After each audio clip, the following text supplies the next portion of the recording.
What's going on, everybody, and welcome back to Comic Breakdown. In this video, we are jumping into Venom issue number 13. There has been a lot going on with Venom, and there is much more to come with this spinning the web that is Dark Web. Not only is this a prelude to Dark Web, but we are seeing Eddie Brock's path, the one that eventually leads to him being Meridius. All of this is intertwined together. The stage for Dark Web is being set, and the stories of Venom and Spider-Man, they will never be the same. So make sure you guys have subscribed to the channel, make sure you like this video, and with that being said, let's dive into this breakdown. Alright gang, so as we dive into this issue, at this point, Eddie Brock has learned a good majority of the truth that inside the Garden of Time, the garden created by Meridius, this is a giant prison, or at least so Eddie Brock thinks. Every single symbiote left in existence, they were taken and they were killed to build this cage. A cage the size of a world.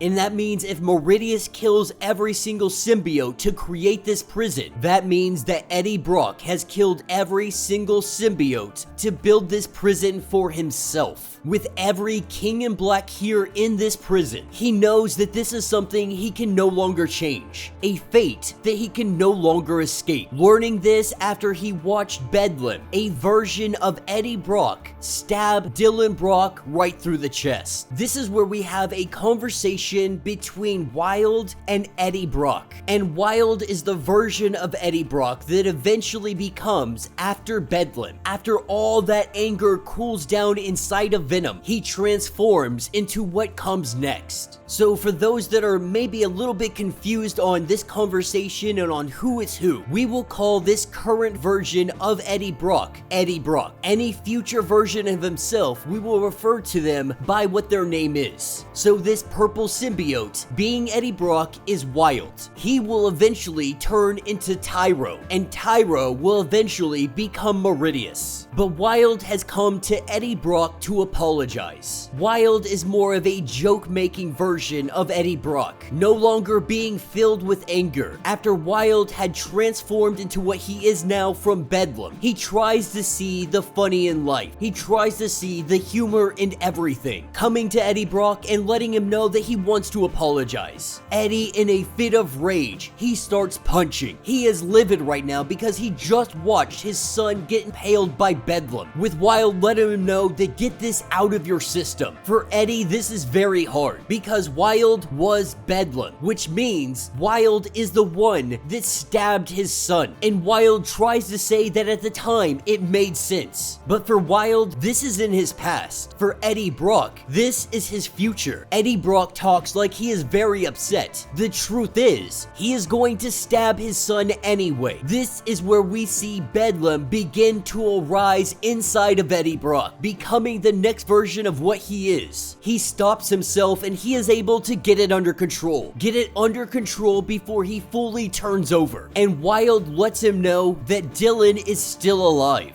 And he gets everything that Eddie is going through. The truth is, they're the same person. Wilde has been through everything that currently Eddie is going through. He understands the pain, the sorrow, everything. But he knows that Dylan is alive. He is the one that stabbed Dylan. He had already known that Dylan was going to get better once he had stabbed him. He thinks maybe this is why he did it in the first place. But he won't lie, he was a little bit out of his head, believing that maybe stabbing him would make Dylan stronger. For Wilde, at least at the time, it made sense. The logic that is being used is that this is somehow Meridius's plan to make Dylan stronger, to force the Venom symbiotes to evolve. And while Wilde begs him, don't ask that question, he watched Tyro spend all his time sniveling after Meridius, because he's got to know what the big man's plan is. It is hell. Knowing that is what he becomes, it kind of wears Wilde down, because when he stops seeing the funny side of things, that is when he becomes Tyro. Eddie Brock realizing he already knows the whole chain of line of events. He knows that Tyro becomes Meridius. He is wondering, is this why Meridius has imprisoned him here at the Garden Garden of Time to ensure that his past continues moving towards the future. This is when Wilde lets him know that you are not trapped here. None of them are trapped here, believing that he has already said too much, that he shouldn't have said anything. Eddie Brock doesn't let him stop. The truth is, Eddie Brock is trapped by events, not by a place. Every single one of the versions of King in Black, they have all been here, trying to tell him as his future self to just drop this. But Eddie is unwilling to. He's got to get out of here. He has to go help his son. But he finally tells him, Eddie Brock is the King in Black. He can send his mind anywhere, as long as there is some kind of symbiote goo somewhere out there in the infinite multiverse. He can go anywhere, that he can go any direction in space and time. The question is, why are you only going forwards and backwards when you can go left to right? That is when Eddie Brock disappears. And this is the moment where Wilde becomes Tyro. Wilde knew that this was going to happen. He should have kept his mouth shut, with Wilde telling him everything that he did. This just continues on the path that eventually leads to Meridius. The truth is, he was always going to tell him. This is always how it is going to be. This is when Wilde, he realizes that there may not be a funny side. Maybe, just maybe, there is only the winning side. And so with Wilde's transformation into Tyro, we have Eddie Brock arriving in some kind of place with goat-headed individuals. Unsure of where he is or when he landed, he knows that he has traveled sideways through time to a parallel universe, the closest neighboring dimension, latching on to the closest symbiote material that he could find. He sees if there is a symbiote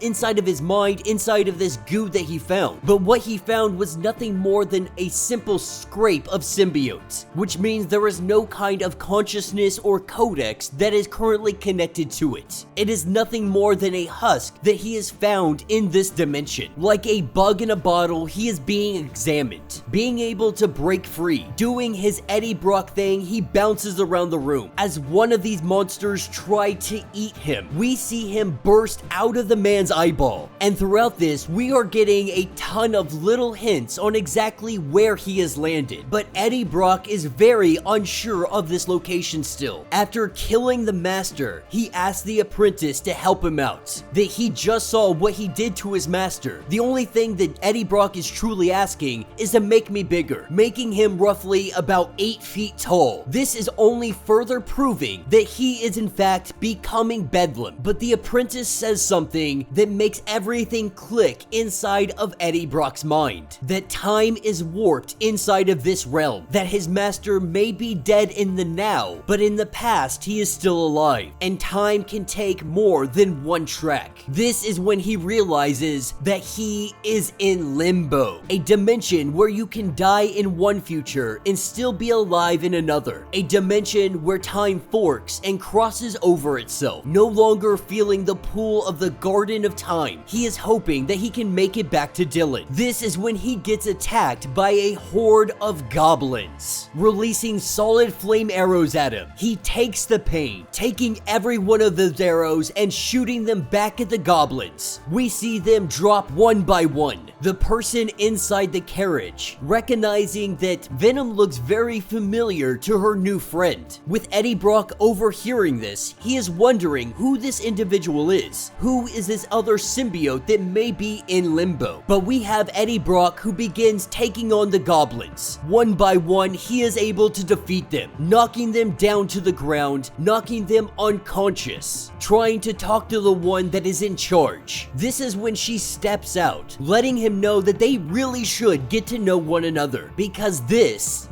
is Madeline Pryor, the Goblin Queen of Limbo, believing that he may have something in common with a new friend of hers. She believes that they can all help each other, and that will be the end of this issue. So let me know what you guys think down in the comments. This is going to be a very interesting Venom crossover with Spider-Man having Madeline freaking Pryor show up in it. Now, whatever Madeline Pryor is up to, we don't fully understand yet. From my understanding, Ben Reilly is also going to be playing his part in in this. To what extent, we really don't know, but Ben Reilly is not happy with how things have really turned out. Venom, he is doing nothing more, or Eddie Brock I should say, is doing nothing more than trying to get back to his son. For a while there, Madeline Pryor, she really wanted to take an army directly to the gates of Krakoa and just waste all of them. That goal could still very much be on the table. With the help of her new friends, that might be a very, very plausible aspect. This story will continue on in Dark Web Alpha, and you guys know we're gonna be there for every single issue. Now, I have dropped the Amazing Spider-Man line. We will pick it back up for the sake of the story, depending on how it goes. We may continue it on, but the current things going on with Amazing Spider-Man, I think I covered it for 7, 8, maybe even 9 issues, and I couldn't cover it any longer. The story wasn't great, it wasn't well written, and I'm hoping